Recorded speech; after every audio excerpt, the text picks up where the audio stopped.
What is the best way to heal a scab?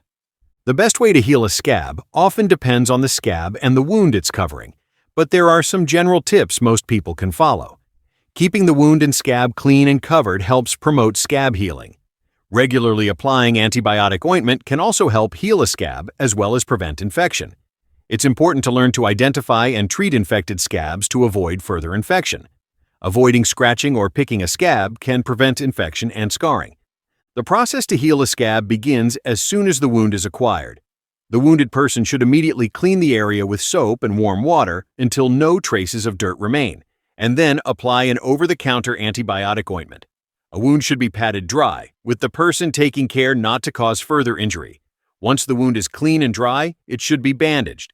The bandage should be changed each time it becomes wet or dirty, and each time the person applies fresh antibiotic ointment.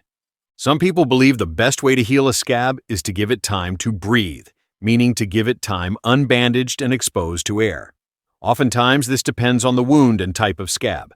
Small wounds with minimal scabbing might not need to be constantly covered. Larger wounds with significant scabbing might benefit from continuous coverage, as they take longer to heal and are at a higher risk of becoming damaged. Regardless of how often a person keeps his scab bandaged, most experts agree that keeping it moist can help heal a scab. As a person is trying to heal a scab, he might notice the scab changes color.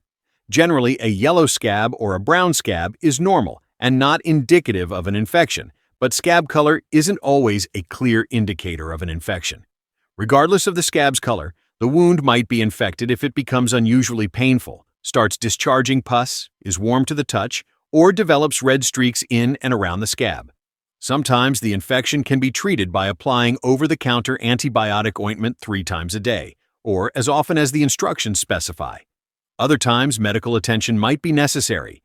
It's important to understand that by following the steps to properly heal a scab, a person also can prevent scarring.